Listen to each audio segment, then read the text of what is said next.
Good morning, everyone. Thanks so much for joining us today for our webinar on private practice in the new normal. Retain your clients, nurture your caseload, and grow your practice. We hope you will find it helpful and informative. I'd also like to apologize in advance for any use of air quotes during the webinar and for any appearances by my dog Evie, both characteristic challenges of the new normal. First, we will be hearing from Alyssa Petersel, founder and CEO of MyWellbeing. Alyssa will guide you through best practices for engaging your current caseload and connecting with new compatible clients without losing sight of your own needs and boundaries in this new normal.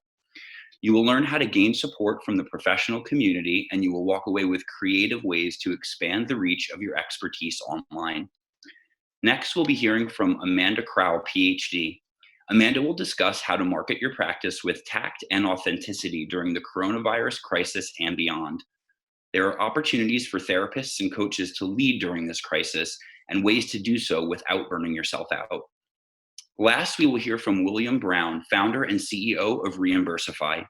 Bill will share some of the most recent changes in out-of-network health insurance reimbursements driven by the current crisis, as well as provide tips for making out-of-network reimbursement easy for your caseload and effortless for your practice. Before we begin, please allow me to introduce myself. My name is Lloyd Fitzsimmons, and I'm a business development associate at Mountainside, a substance use disorder and dual diagnosis treatment center. It's my job to represent Mountainside in New York City, help facilitate getting your clients to a higher level of care, as well as be a connector to any substance use disorder and mental health resource for all of you, your clients, and their families. I'm very pleased that we're able to offer this presentation virtually as we all adjust to the COVID-19 pandemic.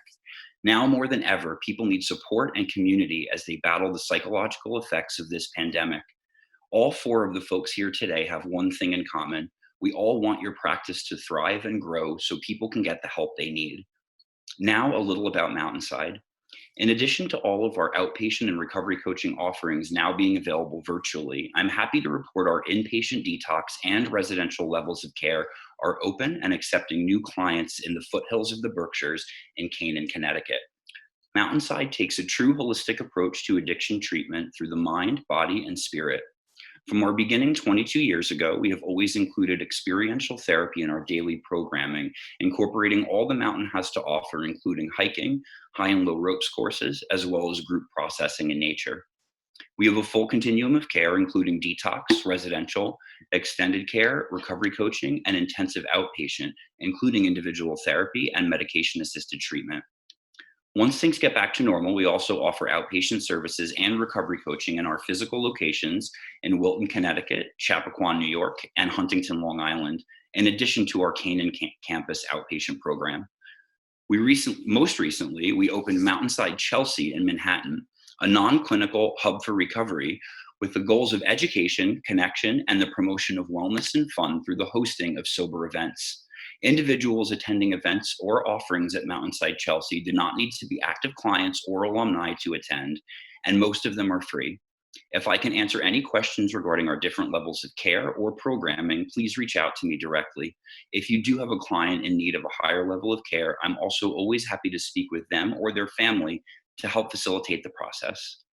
Before I introduce our first presenter, I want to encourage all of you to utilize the Q&A function at the bottom of your screen throughout the presentations as questions arise.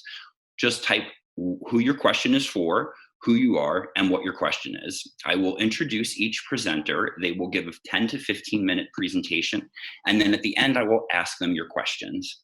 After the presentation is over, you will be receiving follow-up emails with access to all of the resources mentioned today. Also, we are recording this presentation and will be making it available via a streaming service. Now, I would like to introduce our first presenter. Alyssa Petersel, LMSW, is a therapist and the founder and CEO of MyWellbeing, where she and her team connect people with the right therapist for them while helping therapists build and manage their business. Alyssa, also a writer, released her award-winning debut narrative nonfiction anthology, Somehow I Am Different, in 2016. Alyssa graduated from Northwestern University in 2013, New York University in 2017 with her master's in social work, and the Writers Institute nonfiction program at CUNY Graduate Center in 2017. Named one of Crane's Notable Women in Healthcare 2019, Alyssa and her team have helped over 10,500 people find the right therapist for them and have been featured in prominent publications like Forbes, Allure, HuffPost, Cosmopolitan, Bloom, and more. A native New Yorker, in her off hours, Alyssa enjoys spending time with her friends and family, social justice, and learning more about others' cultures and worldviews. And with that, I give you Alyssa. Hi, everyone. It's so good to be here with you virtually. It's a testament to the intention and planning we've put into this workshop, because since we sent over our descriptions, we've helped another 3,000 or so people find a therapist. So we're now used to the number, we're a little over 13,000 people who found a therapist through MyWellbeing. And I really appreciate your co-facilitating and hosting us, Lloyd, and the team at Mountainside. So happy to be here with you, Amanda and Bill, as well. And I want to reiterate, Lloyd, what you said about how what the four of us have in common is that we want to support you. We want to help clinicians reach not just as many people as possible, but really the right people for your expertise, so that you feel fulfilled in the work that you do and lifted up by the work that you do, but that we're also helping to support you as usually caretakers for others to help reduce burnout and help reduce feeling like you have to overextend to really make an impact. So what we're going to talk through is a number of things. We'll talk about engaging your current caseload, broadening your caseload, connecting with new clients, taking care of your own needs to prevent some burnout or compassion fatigue, gaining support from a professional community which can help you to do so and reduce some of that burnout, and creative ways to expand the reach of your expertise online. So I'm going to give one or two really tactical, concrete things that you can do for each of those. And as Lloyd mentioned, very happy to help answer any questions on the other side. I'm going to do my best to leave as much time for Q&A as possible so that we can really cater what we're talking about today to what's top of mind for you and how your practice has changed in light of everything that's happening with Corona. So when it comes to engaging your current caseload, I know that a lot of you have probably transitioned from in-person to remote, and a bulk of that transition has already happened for you. Some have found that to be more seamless than others, and in varying degrees, maybe depending on how much remote work you were doing before all of this happened. But a good way to transition is, of course, to identify the virtual tools that you want to use. I highly recommend focusing on HIPAA compliant tools when possible. It is true that the restrictions or rules have been relaxed in light of Corona, which is great, which means that if you are most comfortable or most used to things like FaceTime and Venmo, you can absolutely use those without consequence. However, I would still recommend looking into and really adopting and adjusting to HIPAA compliant when possible, because it's not yet definitive that on the other side of Corona that the restrictions won't be reinstituted. So it's a really good opportunity to start getting familiar with tools that are HIPAA compliant so you don't have to switch again on the other side. So one practice management software that we actually really recommend at MyWellbeing is called Healthy. We offer and have secured a really significant discount off of Healthy's subscription, which includes the HIPAA compliant level of Zoom, which actually the subscription to Healthy is less expensive than if you were to subscribe to the HIPAA compliant level of Zoom on your own. And it also includes all sorts of notes, payment transactions, client communications. You can chat by text as well or through the portal directly if you'd like to, and all sorts of onboarding information. So you can gain your clients' insurance information if that's relevant for you, anything that they're going through, any of your usual intake paperwork. You can also host things like webinars, which we'll talk about some more a little bit later.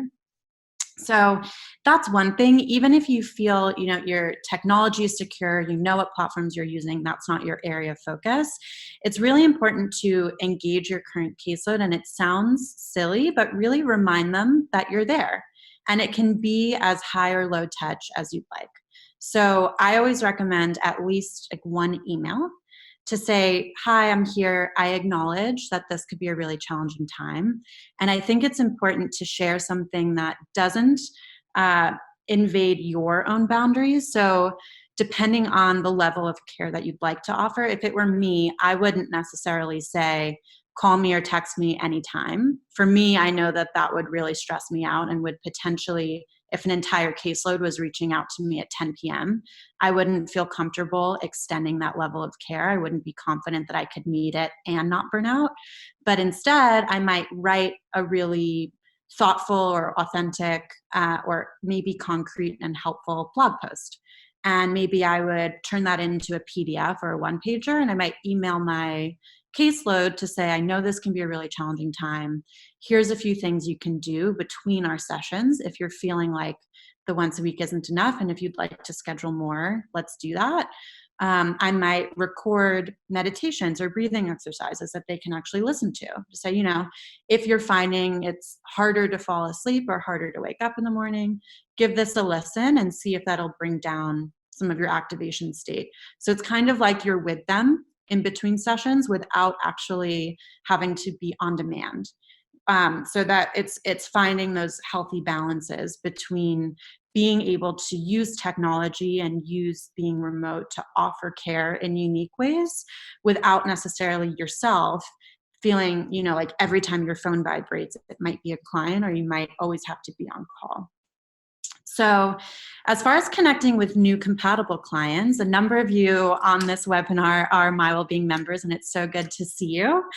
And for those of you who aren't, I'm happy to share a little bit more about how MyWellbeing can help you do that. So as Lloyd mentioned, I myself am trained as a therapist, and I really started MyWellbeing after having experience both as someone looking for a therapist and as a therapist seeking new clients. And what I found when I was looking for a therapist was that I had to do hours of research and outreach only for therapists who I was calling to either not answer me or call me back and say that their caseload was full or it wasn't the right time or that the fee was actually a mismatch between what I was looking for and what might have been on their website. So I was really boggled that there wasn't a more personalized experience. And when I, working as a clinician, I would find that clients would somehow find their way into my office, and they may have wanted to work through, say, eating disorders, for example, which is not my expertise, and something that I feel pretty strongly about referring to therapists who that is their expertise, because there's particular methodology that works especially well for certain issue areas. So rather than having to essentially waste all that time, and what was even worse is the emotional energy of having to refer someone out and the guilt of, oh, this person just spent 45 minutes opening up to me and they paid me for a session only for me to refer them somewhere else and have them feeling a little bit rejected. So we designed this proprietary technology that clients actually come to us and they share through a questionnaire, a brief matching portal, a little bit about what they're looking for from a logistics perspective, from an issue area perspective, as well as from an identity perspective. So things like age, gender, race, and we facilitate the best possible matches for them. And the advantage on the therapist side is in advance of every phone consultation, you get insights about the clients. So about the fee that they're able to afford, which is always within your full fee on your sliding scale, the issue areas they're hoping to work through, their availability. So you can actually go into that first engagement a lot more tailored, which we have found to really improve not only follow through, but engagement and the length of the therapy over time, which from a business perspective is revenue for you, that the longer you're working with the client, yes, the more fruitful that relationship is clinically and the more healing it can be, but also the more sustainable it is for your practice. So I would be very happy to answer any questions about our process. In addition to client matchmaking, we pride ourselves on really building and facilitating community. So right now we're a community of a little bit over 200 clinicians in the New York area. And at least once a month, we gather as a community. Now during the corona epidemic or pandemic, we are meeting actually a lot more regularly. And we're offering some business-oriented tools and to help beef up some business skills in your practice and some marketing skills. A lot of peer support and clinical support that's clinician to clinician gathering to process things like compassion fatigue, transitioning to remote practice, any questions that are top of mind to really lean on each other's expertise to receive support in that way.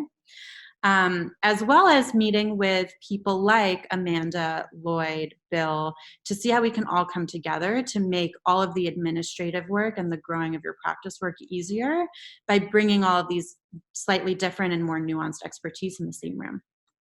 So something that we have found is that caretakers tend to be drawn to the mental health service providing field. So our instinct, particularly at this time, is to feel a pulse to take care of other people as much as possible. So that is definitely our current caseload. It's also wanting to grow our caseload and help other people. It's wanting to join all of the volunteer efforts that are happening. It's wanting to reach as many people digitally as possible, take care of our friends and loved ones and family members in our personal life. And even just in me making this list, you can hear how that would become easily overwhelming. So for any of you who are feeling some compassion fatigue or feeling a little bit burnt out, I want to emphasize that you are definitely not alone. And it's really important to also take care of ourselves, because you all know this, and I'm sure you share it with your clients.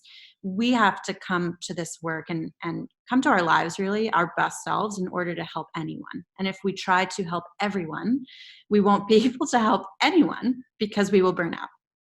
So what I recommend, and as someone who has a very hard time saying no and feels like I say yes as much as possible, which a lot of times is a strength, so I want to acknowledge that as well. We're not black and white thinking about this, but something that's helped me with boundary setting is identifying for myself what are the non-negotiables that I need for myself to be healthy, whether it's diet, sleep, exercise, alone time. What are the things that I believe to be reasonable and the things that I believe to be absolutely non-negotiable, and putting those into my calendar. As long as those things are in my calendar, I feel comfortable saying yes to things outside of that time, because I know that at a minimum, my non-negotiables are in there. I want to also acknowledge that if you have children, this can look a little bit different. And what I would recommend is cushioning in a certain amount of time, and it's going to be based on the age of your children, how many children you have, that you can anticipate being unpredictable, but is going to come up. So what I mean by that is, say there's an 8-hour workday, right? I might block off 1 to 3 of those hours, as you don't know what exactly is going to fill that time, but you know something's going to come up. And that way, you're not overwhelmed when in the middle of nowhere, you have a 30-minute task that your 3-year-old is demanding that you do immediately, because you've cushioned in that time. So again, you may not have cushioned play blocks, but you knew, something's going to come up. So at least you're like, okay, I have planned that the things that I'm going to do will happen outside of those hours. So for me to use this time in this way is totally fine. And you'll notice, hopefully, that some of the overwhelm or the panic or overactivation will soothe a little bit. So we talked a little bit about engaging your current caseload, connecting with new clients, taking care of your own needs, gaining support from professional community. So sometimes I've noticed, again, that particularly for us caretakers, we can feel a little silly or a little bit self-conscious if we need to ask a question that we feel like, or we need support around something that we feel like we should know how to do or should know the answer to. And I just want to underscore that we go through literally years of training to perform clinical work and to share clinical expertise. We have absolutely zero professional training from a business operational perspective. And even within the clinical world, you may have years of training on anxiety reduction, let's say, but not on what to do when someone's grandmother dies across the country. Maybe that's never come up for you clinically. Maybe you haven't worked with a client who's gone through that. So even in the clinical realm, I just want to say out loud and put it in the universe that there are very reasonable occasions, particularly now in this unprecedented time, where you wouldn't know something. But what I also want to underscore is that it's incredibly likely that someone else does, and that's okay.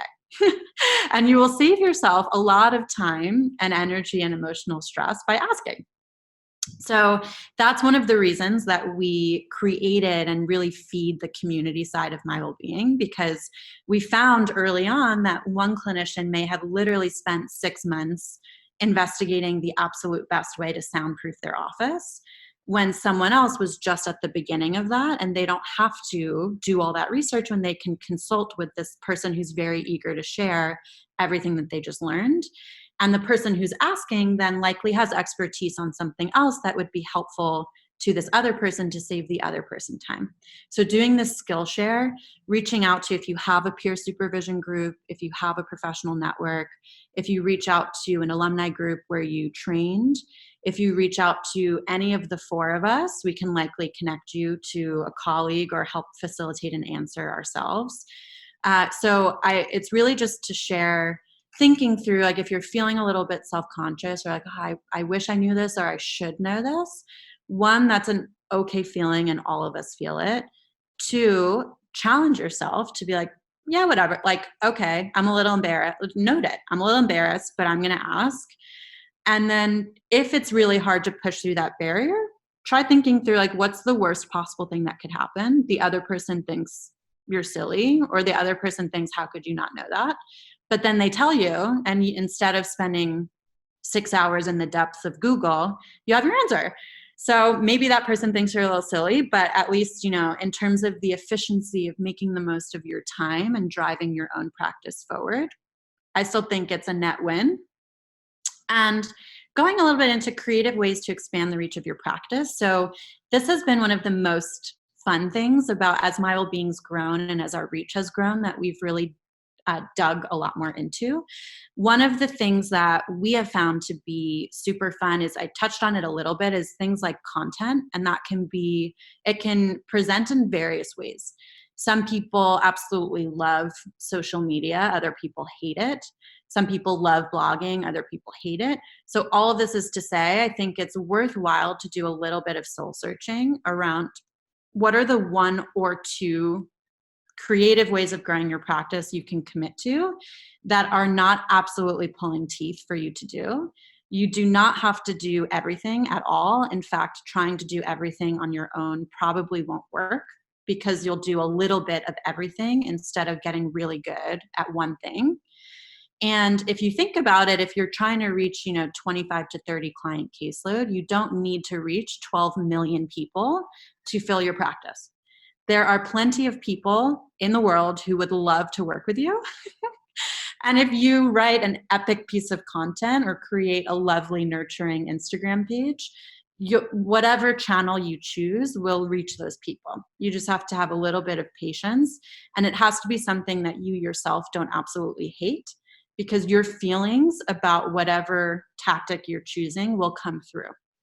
So, those are two that I mentioned. If you are interested in joining MyWellbeing, something that we love is, one of the advantages of being part of the community is that we actually have a head of growth and a marketing department that's dedicated to growing our reach, and then you just get to benefit from that. So we would love to, for example, host you on our blog, which we then promote to over 12,000 people, host you on our social, which we then promote to over 26,000 people. So it just gives you a little bit of a leg up that you don't have to go and build those relationships or grow those channels alone. And increasingly, we're partnering with a lot more companies and brands and press and journalists to spread awareness of your expertise even more. So we, as an organization, are not a clinical entity. MyWellbeing does not provide the therapy ourselves. We are a connection agent, we're a bridge, we're a community, and we want to leverage your expertise and your training as much as possible and get it into the hands and minds and hearts of as many people as possible, particularly now as people are looking for more support. And this quarantine is not only taking a toll on people right now, but all of the research suggests, and my prediction is that we're actually going to see an even bigger surge when people return to normal, because it won't be normal and people will be expecting their relationships, their work, their personal life to return to what it was before. And in a lot of ways, before has died. And I'm using direct language because I believe both in stigma reduction and calling something what it is and grieving properly.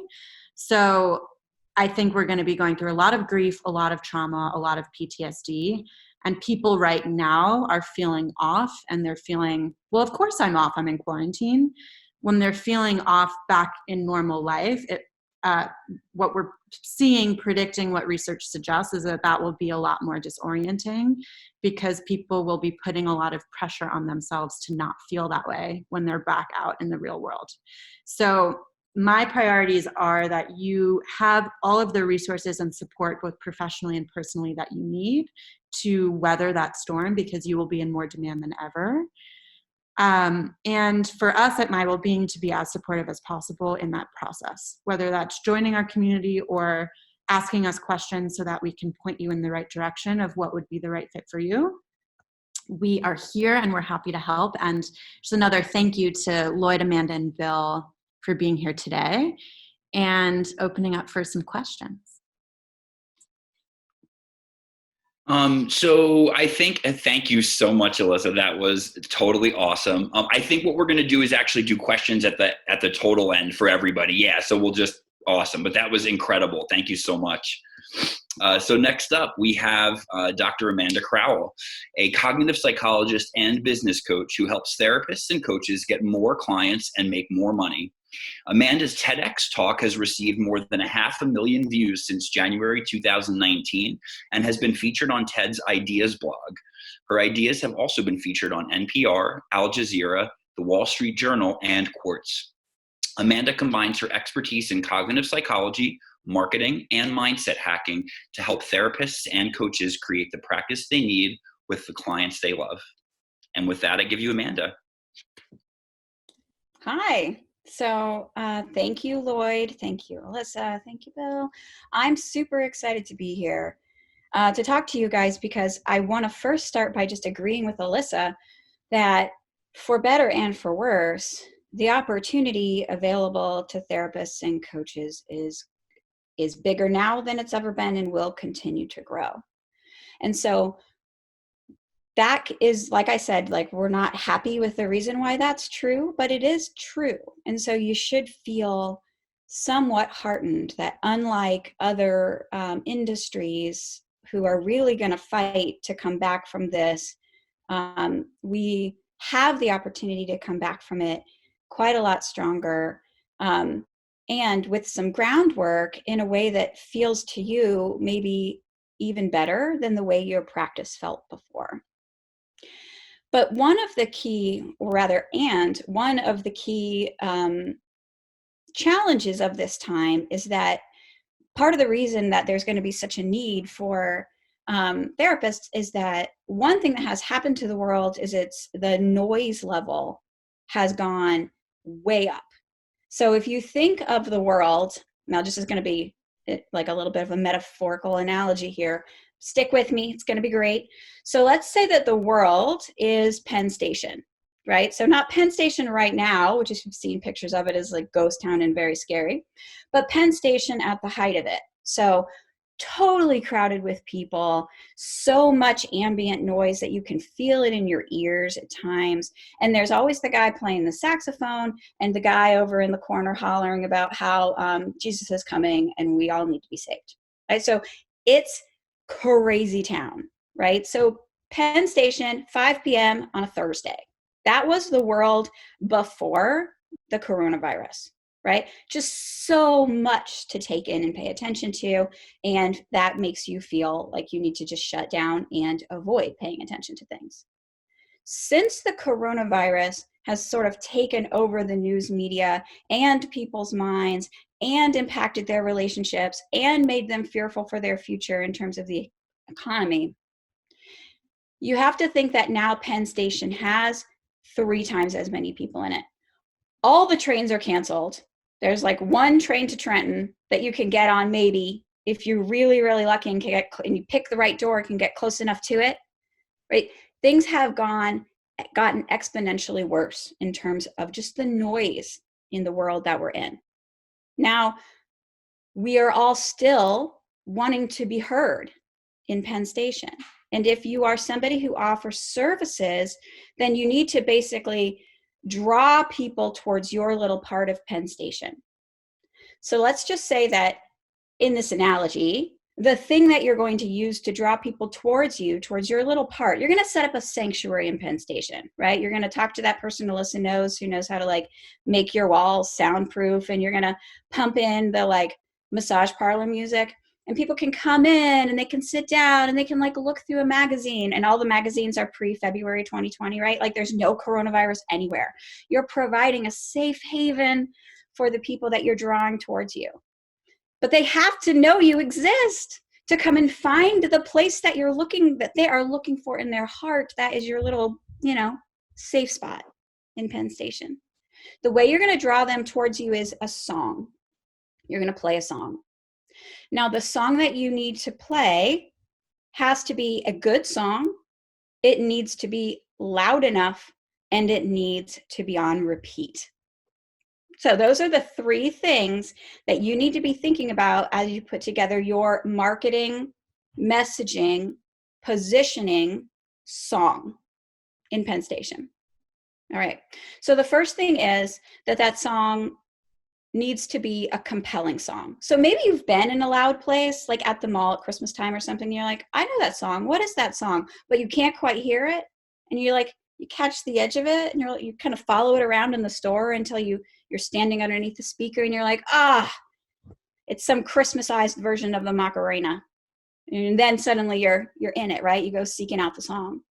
That feeling, that catching an edge of the song only happens if you can recognize the song, right? So it needs to be a song that you've heard before. It needs to be a song that connects with your lived experience. And then you can kind of follow the song to under the speaker, right? And then that got you closer to that part of Penn Station that you're trying to draw people towards in our analogy. So the first thing that you have to do in order to draw people towards you in an extremely noisy environment is you have to connect to their lived experience. You have to somehow connect to the emotion of the moment that you're in.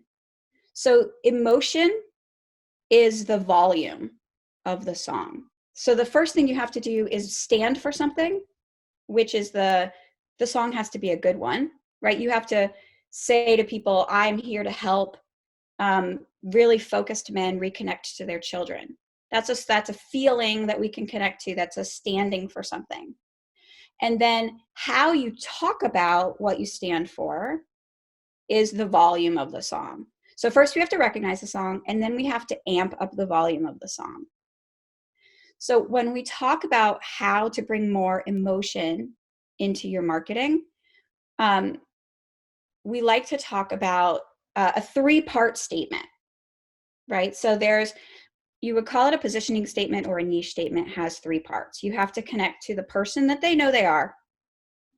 You have to connect to the problem that they know they have. And you have to give them an argument for investing in the solution which is working with you. So when we're trying to establish what song are we singing, the first thing you have to do is talk to people about the person they know they are.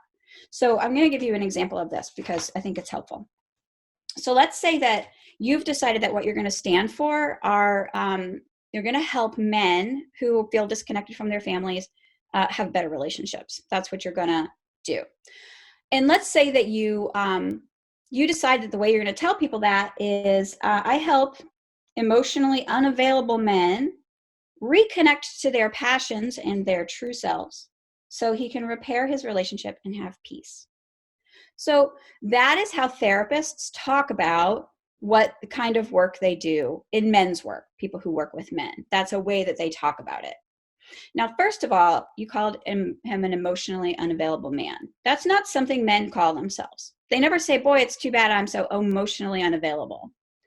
But they do talk about themselves in ways that tend to, travel with being maybe emotionally unavailable, like being really career focused or being really driven or being really passionate about your work and career focused.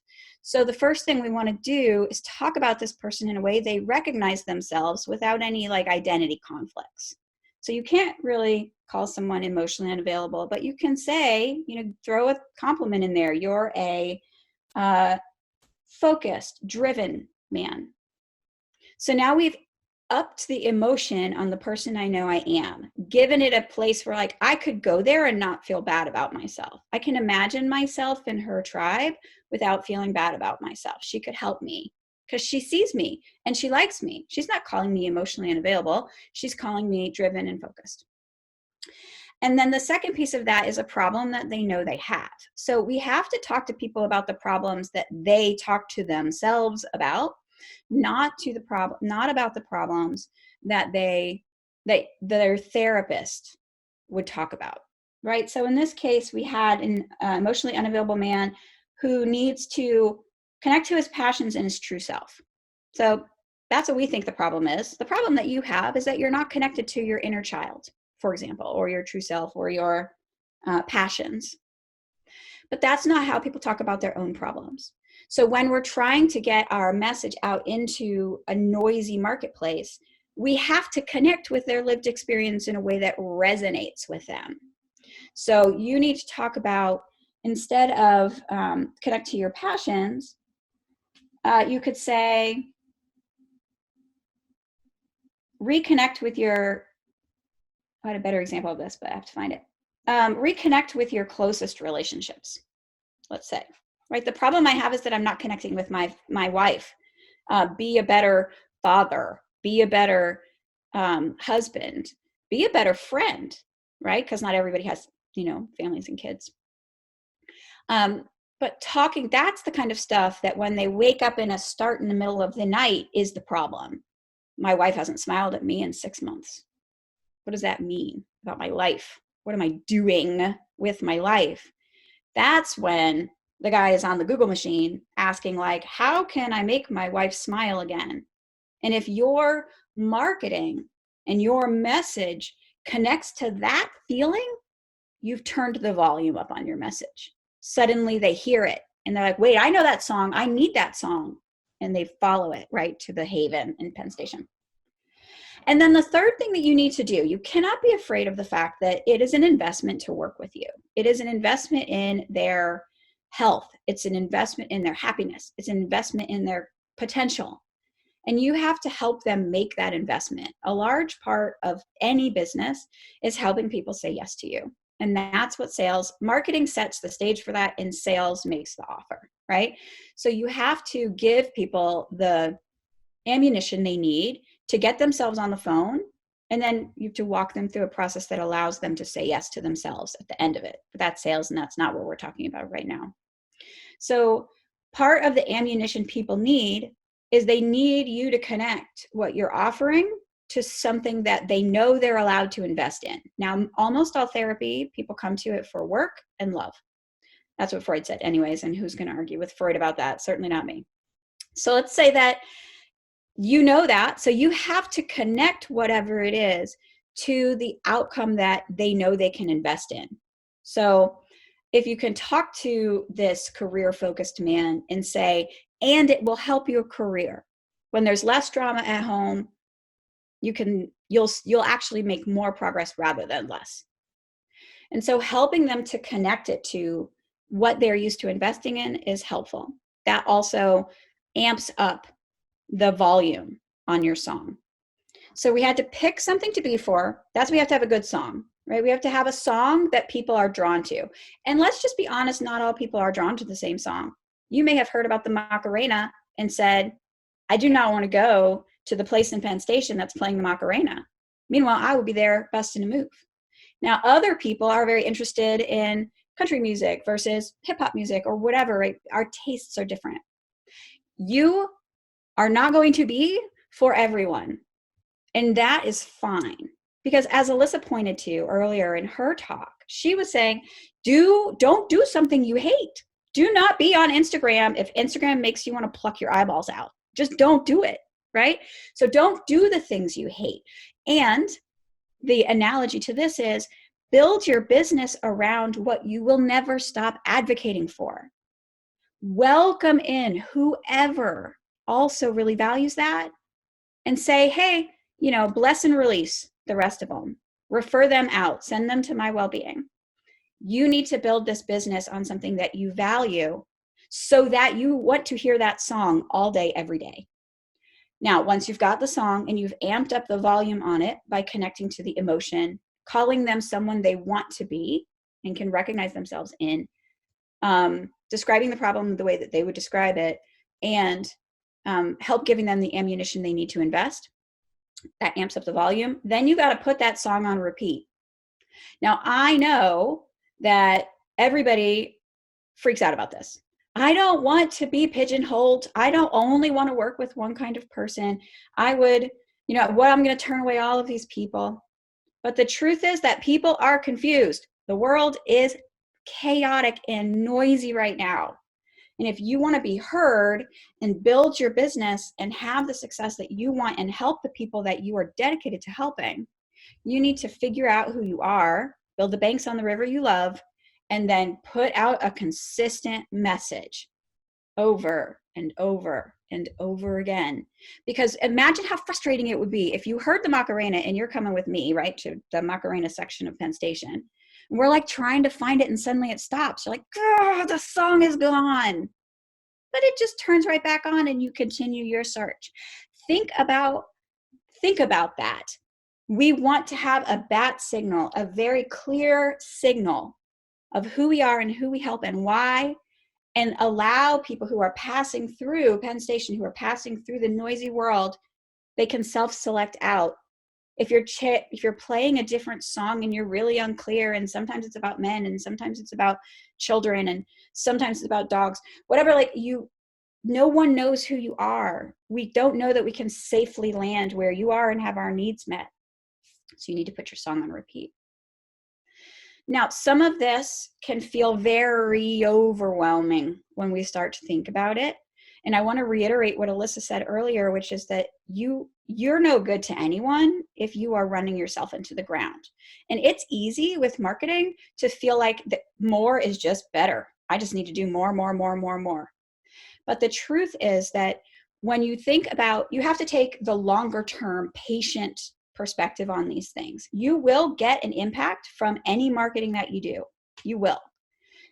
It may not blow your mind immediately, but it will accumulate into that bat signal that pulls people towards you. It grows over time. And because it is something that by the virtue of it needs time and effort, you have to make a plan, work the plan, and be done with the plan. So you have to figure out, who are you going to reach out? Whose signal are you going to boost so that in partnership you boost each other's, right? So something like MyWellbeing is an amazing signal booster for therapists. If you join MyWellbeing, they're going to boost your signal. All of the reputation and gravitas and featuring of Alyssa and all those magazines, all of that is going to take all those magazines, is going to take your signal and boost it. It's going to add some emotion to it. I know MyWellbeing. It's going to add some familiarity. It's going to add some gravitas to your own. You want anything that can boost your signal. So part of your plan needs to be about who you're going to partner with, who in professional community, and which channel partners are you going to work with. And channel partners are people who work with the same group as you, but in a different capacity. So if you're a family therapist, divorce lawyers or something like that might be a good channel partner. So figure out how you're going to get direct to your customers. That's the stuff Alyssa was talking about: social media, blogging, guest posting, podcasts, any of that. Figure out how you're going to get through your channel partners and start building those relationships now. Now's a great time because you've got runway before really re-engagement begins in a big way when channel partners are thinking about events again. Right now is when you can be reaching out to people and reestablishing relationships and setting the stage for partnerships. So you need some direct to your consumer, you need some direct to channel partners, and then you just need to give yourself a plan and work it. As soon as you are done with what you said you would do, you need to stop and take a break. It's the kind of stuff where marketing works the best when you are relaxed and detached when you're putting it together. You don't have a ton of graspiness. And your message is very calm. So I want you to, whatever the plan is, what I'm going to do is we're going to send you an email, and I'm going to send you an invitation to a challenge. We're going to be updating websites. That's one of the main pieces. That's your little soundproofed room in Penn Station, is your website. And in the month of May, we're going to be running a free challenge for people to help them make little tweaks to their website to get that foundation in place before we're re-engaging in June. And so I'll help you put together that plan, is my point. And I am going to stop now because I'm realizing that I've run a little over my time, and turn it over to Bill. Well, actually to Lloyd and then Bill. All good. Thank you so much, Amanda. So much great information there. And we got some questions and stuff too. So next up, we have our final speaker, William Brown. Bill is the CEO and founder of Reimbursify, a simple app that is revolutionizing out-of-network health insurance reimbursement for thousands of practitioners and their patients. An expert in bringing new software solutions to market, he discovered the need for dealing with out-of-network benefits after his insurance company repeatedly denied receiving claims he had sent several times. Bill and his co-founder, Dr. Vatsal Thakkar, developed the app that allows patients to self-file for out-of-network reimbursement with their phone in less than a minute. Now having processed nearly $10 million in reimbursements, Reimbursify is changing the game and leveling the playing field for thousands of practitioners across the country. The mission is clear: reduce the costs for patients while increasing the revenues for mental health professionals. And with that, I give you Bill. Hey, good morning. Thank you, Lloyd. That was great, Alyssa and Amanda. Really informative. And now is a time that we all need information. These are very challenging times for all of us. And what Reimbursify does is, we're an organization, we're a software company that has developed a solution that allows your patients and clients to file for out-of-network health insurance reimbursement with their phone in as little as 10 seconds. What that does for you and your practice is it allows you to become unburdened. It eliminates all of the conversations and issues around you dealing with out-of-network health insurance, talking to your clients and patients about it, or even dealing with insurance companies for the most part. So I know that we're running a little over, so I'm going to try to compress some of the things that I wanted to say. But what I really wanted to say is that we all have to understand that this is a unique transition for all of us. I mean, it's clear that our patients and clients are all going through personal and professional transitions as we adapt to this crisis, but that also affects you as well and your practice. And so to accept that this is a process of transition, it's going to take some time and it's going to be different, I think is really important.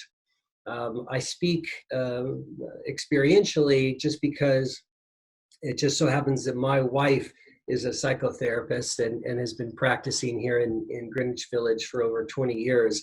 And when all of this happened, we were able to pretty quickly transition her entire practice into a telehealth environment.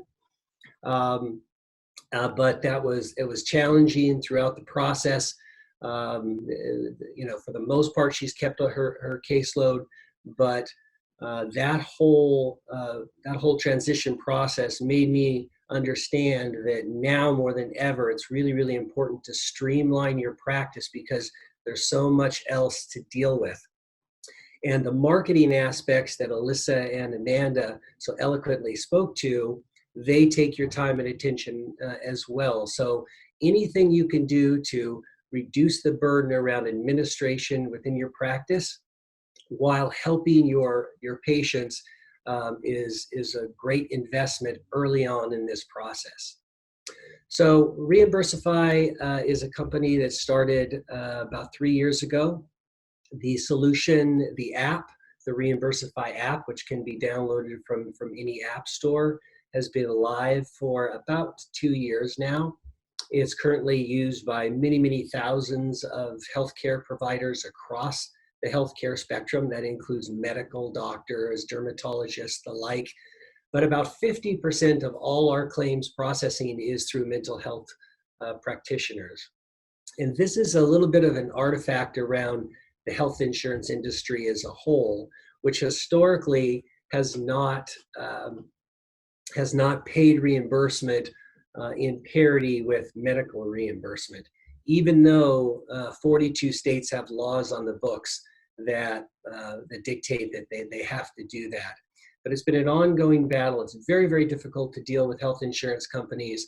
You know, we deal with over 300 different health insurance companies, and we streamline that process so that it's completely effortless for you as a practitioner and super easy and empowering for your patients to be able to file for reimbursement with their phone for your sessions.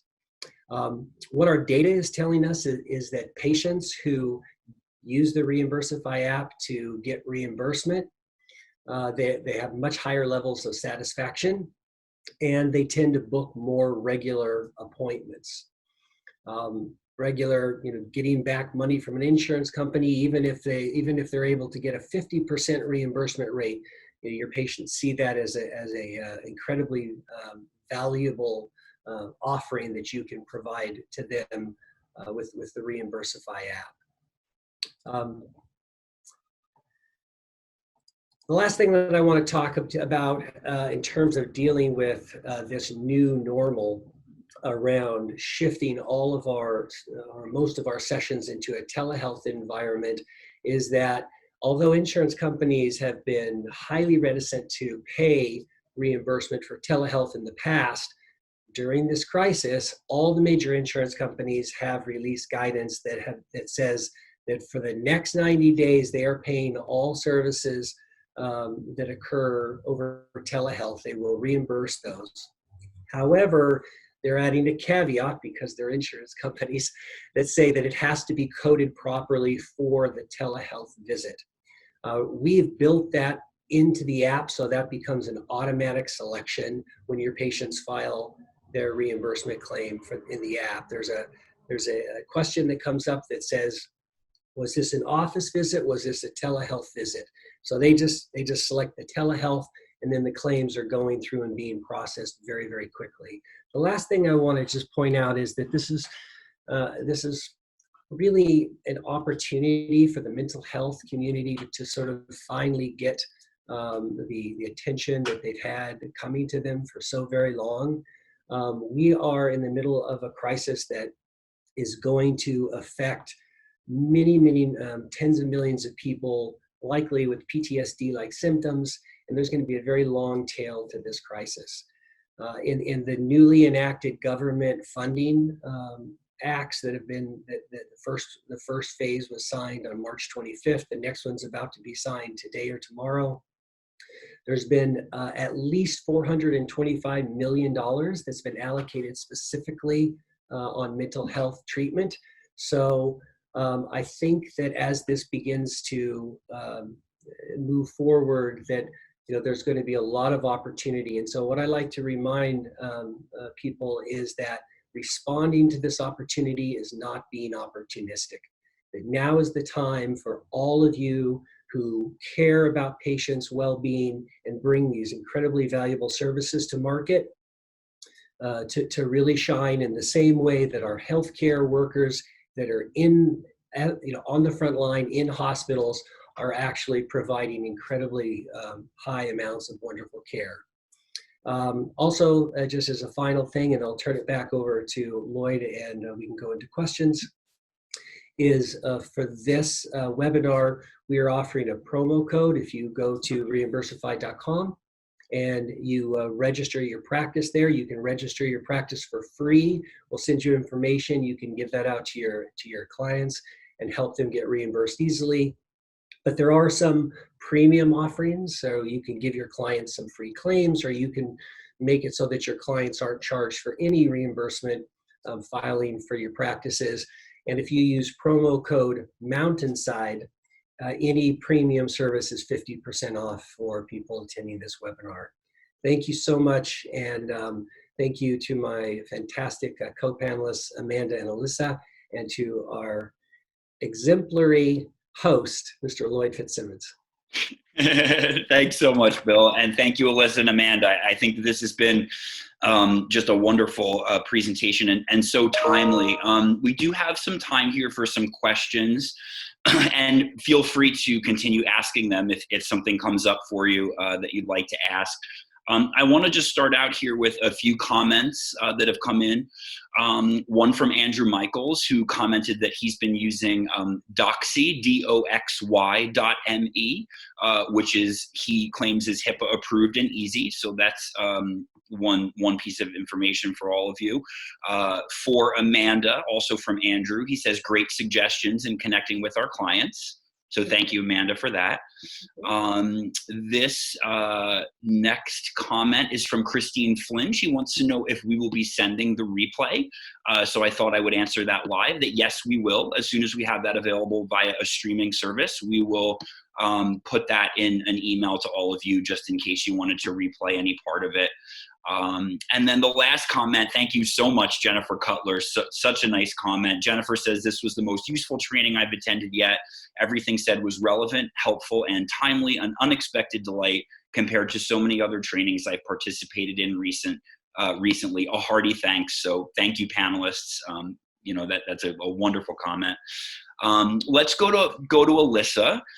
For a couple of questions. So first, we have from Michael Stellman. Would you mind distributing a sample of the one-pager that you talked about to clients? Will that be included on the email? Happy to. Yeah. Okay. Fabulous. And then next from Christine Flynn. So Christine is just looking for a little bit more, Alyssa, on what is required to be eligible to join MyWellbeing. Is there any kind of credentials, education, or licensing required as opposed to long-term coaching certifications? And while you're in there, she's also looking for some more self-care suggestions. She liked that. Wonderful. So we work with a really eclectic group of clinicians. So most are licensed either social workers, PhDs, PsyD, mental health counselors, marriage and family therapists, CASACs. So I'd recommend reaching out, and we're happy to explore. We'll see what your license is. We do work with certified coaches. We also have a community plan through which we work with wellness professionals who are adjacent to therapy, who still want the professional community and would benefit from some of the branding and digital expertise sharing. So we work with some recovery coaches, dietitians, nutritionists. Within our matching, we also work with hypnotherapists, Reiki providers, energy workers. So our mission is really to connect people to the right provider for them. And we believe very thoroughly that that looks very different for different people. So if you are working in the mental health space, we're happy to explore what your licensure looks like and how we can most support you.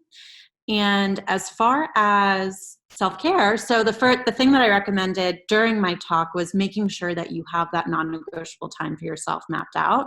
Once you have that mapped out, there's a lot of things you can do. And this is also going to vary very much according to who you are. So there's a little bit of soul searching of, if you think about really what are the things that, there's two buckets. I'd say, what are the things that bring you joy, make you smile, that are really cathartic and uplifting? Then there's some things that sometimes can feel like work. They're not necessarily pleasant. So taking your own therapy, for example, you don't necessarily always walk away from your own therapy super giddy, but it's really important for long-term maintenance, long-term health. I'd say the same thing about meditation. Meditation can tap into some stored up stress, some past trauma, some somatic anxiety. It doesn't always feel good, but it can be relieving, and it can teach you a lot, and it can increase your awareness. It can help you have higher distress tolerance. So on the joy side, I recommend thinking about if there's a 20 or 30-minute sitcom that just reliably makes you laugh, please watch it. Whether it's once a day, whether it's a couple times a week or once a weekend, whatever it is, according to your schedule. be patient with yourself and be honest with yourself. Some people need a ton of self-care to be restorative, especially at this time. Other people need less. It doesn't make you better or worse as a person or a provider, but try to be honest with yourself about what you really need to be your best versus when might you want to challenge yourself more into whether it's exercise, therapy, or meditation. One of the exercises that can also push you into a growth area or the kind of discomfort that is moving you forward. So sitcoms, books are fantastic. Warm showers are amazing. It sounds silly. It's something that you quote unquote should do or have to do. But if you just extend your shower by 2 minutes and really try to feel the water, or invest in a soap that smells really good, that is your favorite scent ever. Could be as simple as that. Or even, leveling up some of your products in general, investing in a toothpaste that you freaking love, or a face wash that makes you feel like you're at the spa. Could be a couple dollars, but something that you're going to use all the time, that when you use it, you feel a little bit, brighter, lighter, a little bit more excited. Those little things are going to be great. So, and something specific to quarantine that I recommend, because those are all great self-care practices really consistently. Something that we're missing often, some of you may be with loved ones, significant others, family, is physical touch. So if you can weave in, whether it's the shower that's weaving in your scent and the physical feeling of the water, or if it's, a particularly textured rug or blanket or sweatshirt, like take a couple seconds or a couple minutes to really feel that thing and tap into that tactile feeling. And that can also really activate some endorphins and help you feel connected in a way that we might be missing interpersonally right now. That's awesome. Thank you, Alyssa. It's definitely, it's such a cliche, but it is just so true. If we don't take care of ourselves, we can't take care of other people. It's very, very true. So let's move over. This is sort of, I think, potentially a little bit more for Bill, but also Alyssa. So Alyssa, you had mentioned in your presentation that Venmo is actually not HIPAA compliant. And we have a specific question sort of saying, are you sure about that? What Irene Zelterman, she does it privately. She's saying, if I am exchanging, if I'm having, my clients pay me, my patients pay me, and they set the setting to private, how is that not HIPAA compliant? And then we can sort of wrap this into also Bill potentially chiming in here and answering if Reimbursify is able to do anything for in-network or help people get onto panels, and that as far as those who are paying out of pocket, whether the panel recommends using PayPal or Venmo or another platform. Yeah, so Venmo as a software is not HIPAA compliant because it's not encrypted, and you don't necessarily have control over how they're using the data or them knowing about the transaction. So when you're being paid with the private setting, what's great about that is that people looking at your profile page or people looking at the profile page of your client can't see that the transaction happened between you. So that's great. But hypothetically, if Venmo were hacked, let's say, the hacker might see that transaction happened, whereas when something's HIPAA compliant, the information is encrypted in a way that if that software were hacked, it would look like a bunch of gobbledygook of the transaction that happened. So what I recommend, if Venmo is the easiest for you, is creating a consent form that you and your client can sign, that the client can consent to using Venmo with you. And then they're acknowledging that should Venmo be hacked, you informed them of the risk of using Venmo, and that should cover you. Venmo often is very easy for clients, so there's advantages to using it, or generally any of the practice management software will have a HIPAA compliant payment processor. So Therapy Notes, Theranos, Simple Practice. I know Healthy does for sure. I know Simple Practice does for sure. The others I would double check, but I would be really surprised if they didn't. PayPal, do you know offhand if PayPal is, or double check that one as well? I would double check. I would imagine my guess for PayPal would be that the standard is not HIPAA compliant, but that they might have some sort of premium upsell that might be, but I'm not positive. Just chiming in here to say that PayPal is not. PayPal's not. That's Mariah. There you go. PayPal is not. And then Bill, do you want to just talk a little bit more about Reimbursify with regard to in-network? If we can do anything for folks for in-network through Reimbursify, if you're able to help get on network, on panels. And lastly, Cindy Zabinski would like to know if Reimbursify is HIPAA compliant as well. Yeah. Okay, I'll start with the second one first. Absolutely, Reimbursify is HIPAA compliant. We exceed all guidelines nationally and across the states. We take our data security very, very seriously, as does our chief technology officer. He's a pain sometimes, but he's really, really focused on that. And it's really critical. In terms of helping in-network providers, so Reimbursify as a solution today is used to file for health insurance reimbursement for out-of-network visits. So if you're an in-network provider, if you're signed up, if you're contracted with United Healthcare, for instance, you may very likely see patients who have a different insurance plan. Maybe they have Aetna or Blue Cross Blue Shield. So you can then provide Reimbursify to that section of your practice and not have to have any administrative overhead. You don't have to do any of the filing. You don't have to do any of the billing. Mental health as a vertical across healthcare has the highest percentage of out-of-network providers in it. Nationally, 50% of all mental health providers don't take any health insurance. And in big metropolitan areas like New York, Los Angeles, Dallas, San Francisco, it's 70%. And so, and many of the providers who are in network, they will only be on one insurance panel or two. What Reimbursify does is it gives you the ability to take any patient and not have any impact on the administrative overhead of your practice. Awesome. And then one other thing there, Bill, just while you're on that, with denied claims and grievance and appeals process, can Reimbursify help with those as well? We can. So how it works, and this is just fantastic. Practitioners absolutely love it. If you go to reimbursify.com, you'll see some of the testimonies there.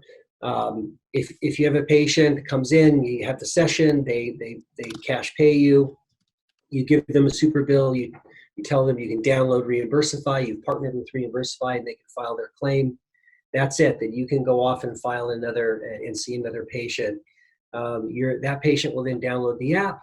They'll use the app to file for their reimbursement. The first time takes about a minute to file the first claim, and then subsequent claims for you, there's a feature within the app called Clone Claim. So if they come to see you once, the next time they come to see you, they could just push the Clone Claim button, and it just asks for the new date of service, asks to take a picture of the new super bill, and then you can submit the claim in as little as 10 seconds. And you can file for multiple dates. You could file for an entire month or even go back 6 months if you wanted to.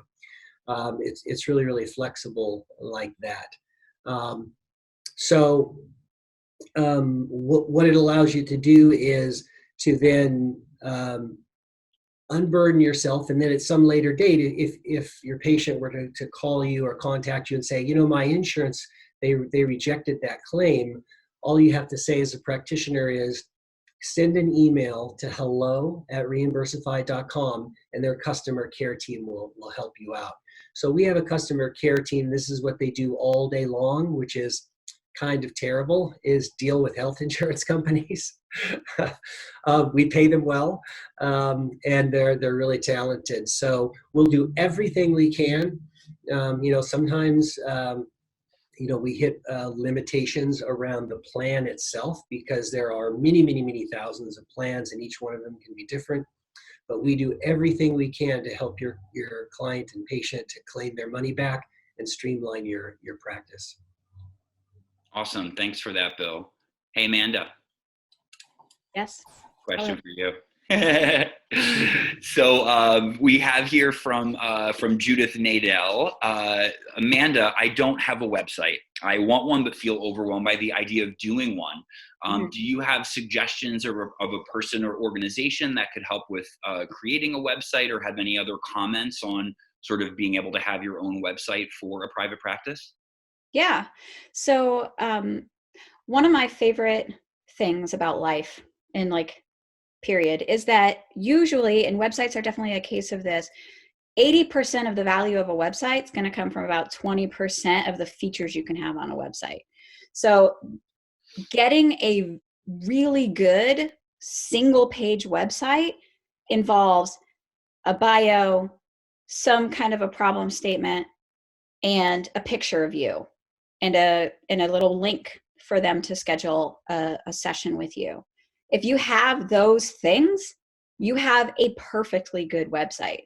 Of course, you can later add many things and features and blogs and whatever, like all the things that come up over time, but you 100% do not need those things in order to go live and have an online place where people can schedule an outreach to you.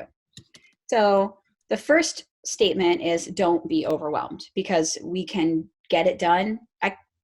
I can take you from zero to a website in an hour, and it's fine for a long time. Now, if you want something more dramatic or highly professional, although the website we get you in an hour, I don't make it. I'll just help you put it together. Will be branded, so it will look professional. But if you want a bigger project, you can work with, there are lots of companies, and in the email we send, I'll put a couple where they actually will create your website for you. And it's fine. It's a fine website too. And then you just send them copy and they put it up for you. The more do-it-yourself version, outside of the one that we can just help you put together on something like Wix or Squarespace or any of those easy website builders, you can also have somebody build the website for you, more one-on-one. And I do have a person that I work with out in Utah who's great. I love her. She's got really good aesthetics and she's not super expensive. So I'd be happy to put her a couple of those together too. But I think whatever version you choose, bring the stakes just way down and get a minimally viable website up quick, because that's sort of a foundation for the piece that we really need, which is them reaching out to you and scheduling a time to talk. So anything that stands between you and a way to do that, just bring the stakes down and make it as simple as possible. So I hope that awesome. Helps. That's great. Thank you so much, Amanda. So this one, I think it would actually be really helpful for each of you to just chime in on. We didn't talk so much about group practices. We've really focused this whole presentation on private practices.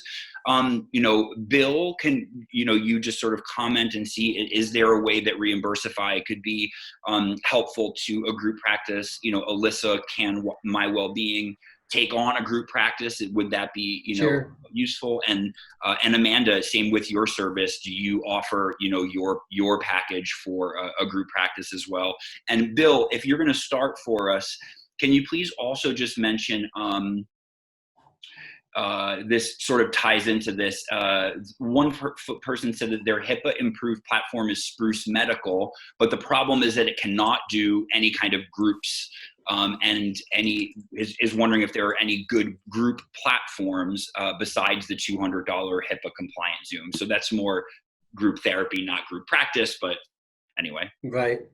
Yeah, I'm not familiar with the pricing models around the video chat offerings. There's a lot of them out there right now. I think Doxy is probably one of the newer ones that, in terms of the specific application around telehealth and its ability to do groups, is a strong one, and I think it's one of the more inexpensive ones. I'm sure Judith has actually said that the paid version of Doxy, she says, is HIPAA compliant, and they also have no time limits on sessions. So that's right. I think it's a really good offering. I've been using Zoom for a long time in just like business calls, but there are definitely some issues with it that they better fix soon, which is kind of crazy since they're such a big company. But I know a lot of people are leaving that, and I do have some experience with some of our providers saying, Doxy's great.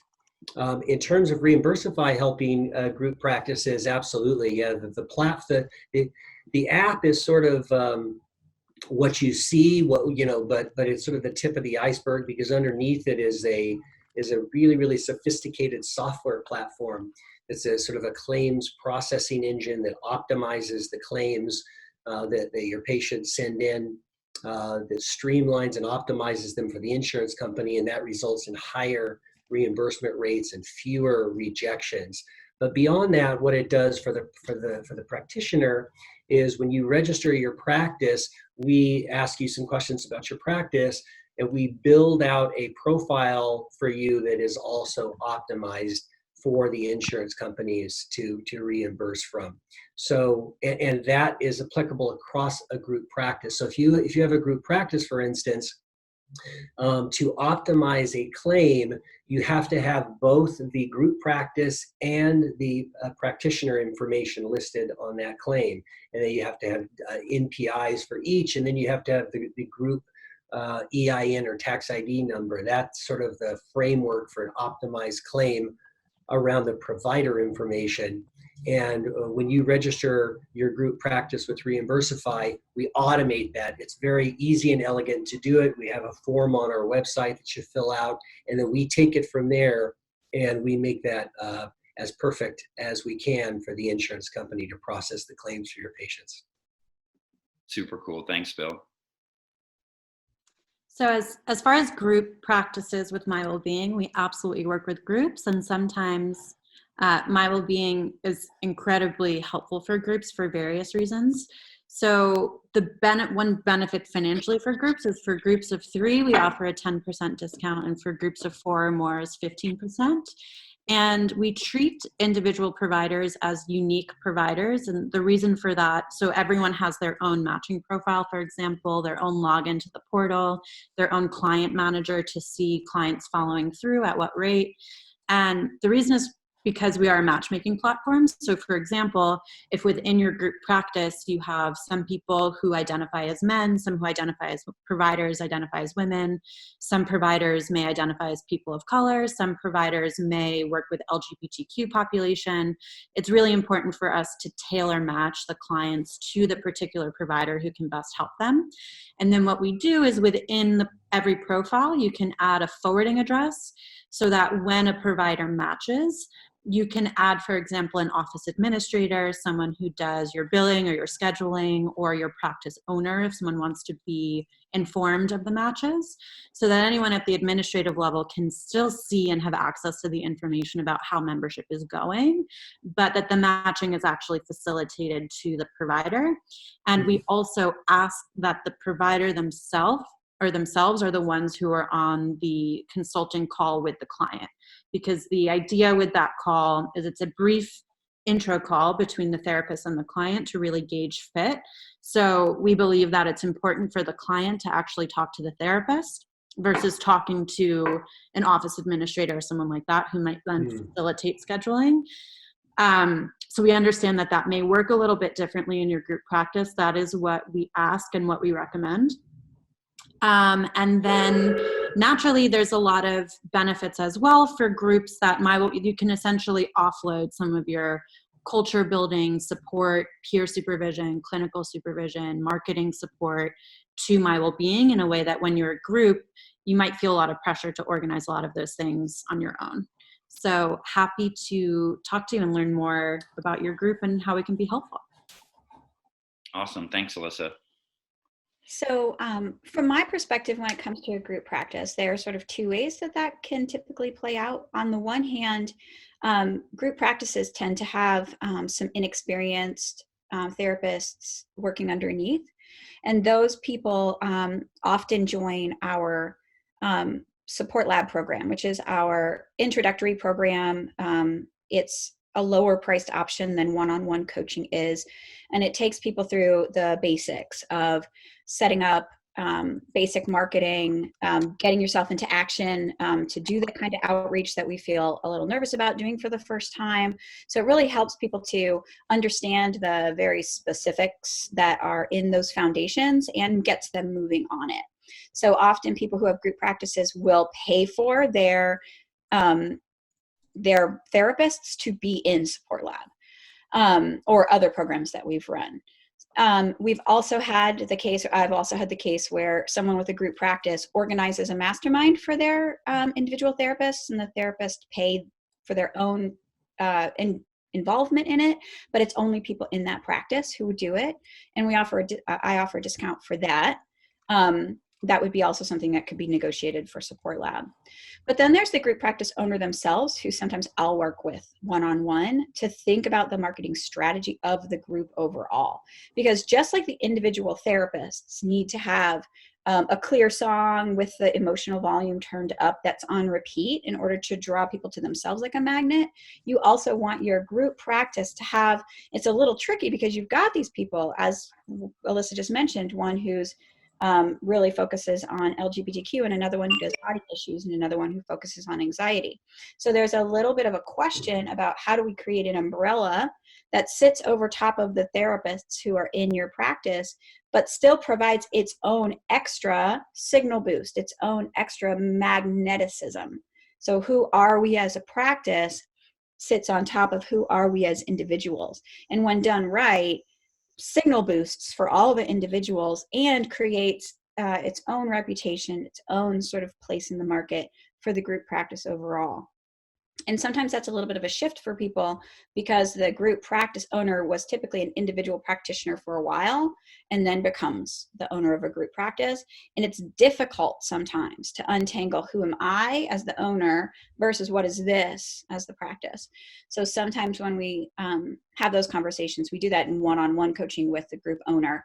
Not just to put together the plan, but also to untangle some of that confusion and get clear about how the group practice differs from just you with like a friend hanging out in your office space. So that's how, and if you have a group practice, I'd be happy to talk to you about the next support lab, which is support lab re-engagement, begins in June. This support lab ends at the end of May. The next one begins in June. And I'd be happy to talk to you about negotiating, having your individual practitioners in support labs so that they can start to draw people towards them individually and into your group practice. Awesome. Thanks so much, Amanda. I'm going to go back to Bill, and we have about 4 minutes here.